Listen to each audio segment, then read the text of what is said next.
Hi നമസ്കാരം, ഞാൻ Rakesh M G ടിപ്സിലേക്ക് എല്ലാവർക്കും സ്വാഗതം. എല്ലാവരും സുഖമായിട്ടിരിക്കുന്നു വിശ്വസിക്കുന്നു. ഇന്ന് ഞാൻ പറയാൻ വന്നിരിക്കുന്ന ഒരു കാര്യം തന്നെ പലരും അല്ലെങ്കിൽ പലപ്പോഴും പലർക്കും ഫീൽ ചെയ്തിട്ടുള്ളൊരു കാര്യമാണ്. കാരണം വാഹനം യൂസ് ചെയ്യുന്ന എല്ലാവർക്കും ഒരു ഫീഡ്ബാക്ക് കോൾ അല്ലെങ്കിൽ ഒരു സർവീസ് റിമൈൻഡർ കോൾ കാര്യങ്ങളൊക്കെ വരുന്നതായിരിക്കും. അപ്പോൾ ശരിക്കും പറഞ്ഞാൽ എന്താണ് ഈ സർവീസ് റിമൈൻഡർ കോൾ എന്ന് ചോദിച്ചു കഴിഞ്ഞാൽ പലപ്പോഴും കസ്റ്റമർ ഓർക്കാറില്ല അവരുടെ വാഹനം സർവീസ് ആകുന്ന സമയം. അപ്പോൾ ഈ സർവീസ് ആകുന്ന സമയം അറിയാതെ വരുന്ന സമയത്ത് ഇത് വിളിച്ച് പറയാൻ വേണ്ടി ഒരു ടെലി കോളറാണ് ഈ പറയുന്ന ഒരു സർവീസ് റിമൈൻഡർ ഇൻഫോം ചെയ്യാൻ വേണ്ടി ഓരോ ഷോറൂമിൽ നിന്നും, അതായത് ഒരു വ്യക്തി മാത്രമായിരിക്കത്തില്ല, ഒരു ടീം അല്ലെങ്കിൽ ഒരു ടീം ഓഫ് പീപ്പിളാണ് ഈ വിളിക്കുന്നത്.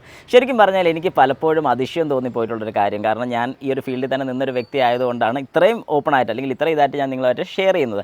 അതായത് ഇപ്പോൾ ഒരു സർവീസിന് വേണ്ടി നമുക്ക് കോൾസ് ഒക്കെ വരുന്ന സമയത്ത് പലപ്പോഴും പല കസ്റ്റമർ സ്ഥിരമായിട്ട് ചോദിക്കുന്നൊരു കാര്യമാണ്, എത്ര രൂപ എനിക്ക് ഡിസ്കൗണ്ട് തരും അല്ലെങ്കിൽ എന്ത് നിങ്ങൾക്ക് ചെയ്യാൻ പറ്റും എന്നുള്ളത് സ്ഥിരം കേൾക്കുന്നൊരു ക്വസ്റ്റ്യനാണ്. പക്ഷേ ഇപ്പോൾ ശരിക്കും പറഞ്ഞാൽ സർവീസ് സെൻറ്റർ കൂടുന്നതിനനുസരിച്ച് ഒരു ഭയങ്കര മാർക്കറ്റിംഗ് ആണ് നടക്കുന്നത്. അതായത് ഭയങ്കര രീതിക്ക് റേറ്റ് കുറച്ചാണ് പല സ്ഥലങ്ങളിലും സർവീസ് ചെയ്യുന്നത്. അത് തെറ്റല്ല, നല്ല കാര്യം, കസ്റ്റമർ സൈഡിൽ നോക്കുമ്പോൾ നല്ലതാണ്. പക്ഷേ എനിക്ക് ചോദിക്കാനുള്ളൊരു കാര്യം എന്ന് പറഞ്ഞാൽ എത്ര പേര് കാണുന്നുണ്ട് ഈ പറയുന്ന സർവീസ് എല്ലാം വൃത്തിയായിട്ട് ചെയ്യുന്നുണ്ടോ എന്നുള്ളത്.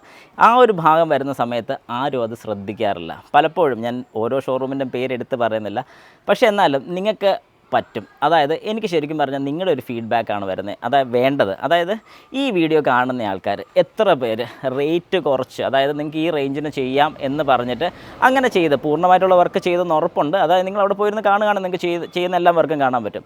അങ്ങനെ ചെയ്യുന്നത് കണ്ടിട്ടുണ്ട്. ഇനി അഥവാ നിങ്ങളോട് റേറ്റ് കുറച്ച് പറഞ്ഞ് അവിടെ ചെന്ന് കഴിഞ്ഞിട്ട് റേറ്റ് കൂട്ടി തന്നു എന്നുള്ള ഷോറൂംസിൻ്റെ പേരും കൂടെ ജസ്റ്റ് ഒന്ന് മെൻഷൻ ചെയ്യണം. വേറൊന്നും കൊണ്ടല്ല, കുറ്റപ്പെടുത്തലല്ല, പക്ഷേ ഓരോരുത്തർക്കും ഓരോ വ്യക്തികൾക്കും മനസ്സിലാക്കാൻ സാധിക്കും. ഓരോ വ്യക്തികളും, കാരണം എന്താണെന്ന് പറഞ്ഞു കഴിഞ്ഞാൽ കാശുള്ള ആൾക്കാരുണ്ട്, കാശില്ലാത്ത ആൾക്കാരുണ്ട്. ഓരോരുത്തരും ചൂഷണം ചെയ്യുന്നതിൻ്റെ രീതിയൊന്ന് നമുക്കൊന്ന് കാണിച്ചു കൊടുക്കാൻ അല്ലെങ്കിൽ നമുക്കത് മനസ്സിലാക്കി കൊടുക്കാൻ വേണ്ടിയിട്ടാണ് ഞാൻ ഈ ഒരു വീഡിയോ ചെയ്യുന്നത്. ഇതൊരു നെഗറ്റീവ് സൈഡിലോട്ട് ഒരു കാരണവശാലും പോകരുത്. ഞാൻ ശരിക്കും ഉദ്ദേശിക്കുന്ന ഇത്ര മാത്രമേ ഉള്ളൂ, ഏതാണ് ഏറ്റവും ടോപ്പായിട്ട് വരുന്നതെന്ന് നമുക്കൊന്ന് ജസ്റ്റ് ഒന്ന് കണ്ടുപിടിക്കാം. കാരണം എനിക്ക് തോന്നുന്നു ഒരുപാട് പേര് ഈ വീഡിയോ കാണും, അല്ലെങ്കിൽ നിങ്ങൾ കാണുന്ന നിങ്ങളുടെ കൂട്ടുകാർക്കും കൂടെ ഒന്ന് ഷെയർ ചെയ്ത് കൊടുക്കണം. അതായത് ഏത് വാഹനം, ഓരോ വാഹനം യൂസ് ചെയ്യുന്ന ആൾക്കാർ, അതായത് ഇപ്പോൾ മാരുതി തന്നെ ഞാൻ പറയത്തില്ല, ഹുണ്ടായുടെ വാഹനമാണെങ്കിലും ടൊയോട്ടയുടെ വാഹനമാണെങ്കിലും ഏതൊരു വാഹനം യൂസ് ചെയ്യുന്ന വ്യക്തികളും ഇതൊന്ന് ഷെയർ ചെയ്ത് കൊടുക്കുക. ഓരോരുത്തർക്കും ചെല്ലുന്ന സമയത്ത് അവരവരുടെ ഫീഡ്ബാക്ക്, നിങ്ങൾക്ക് സർവീസ് എങ്ങനെയുണ്ടായിരുന്നോ, നിങ്ങൾ ചെയ്ത സർവീസിൽ നിങ്ങൾ സാറ്റിസ്ഫൈഡ് ആണെന്നോ, കൊടുത്ത കാശിൻ്റെ മുതലാണോ, അതോ റേറ്റ് വളരെ കുറച്ച് പറഞ്ഞ് ചെന്ന് കഴിഞ്ഞ് എനിക്ക് റേറ്റ് കൂട്ടി തന്നു എന്നുണ്ടെന്നുണ്ടെങ്കിൽ അതും വളരെ വ്യക്തമായിട്ട് ഈ ഒരു വീഡിയോയ്ക്കകത്ത് നിങ്ങൾ ഷെയർ ചെയ്യണം. വേറൊന്നും കൊണ്ടല്ല, എല്ലാവരും കാണണം. അപ്പം കുറച്ചൊക്കെ ജെന്യൂനിറ്റി എല്ലായിടത്തും വരാനുണ്ട്, അത് വരും എന്ന് ഞാൻ വിശ്വസിക്കുന്നു. അപ്പോൾ ഏതായാലും നിങ്ങൾ ഈ പറഞ്ഞ കാര്യം ഒന്ന് ചെയ്യുക.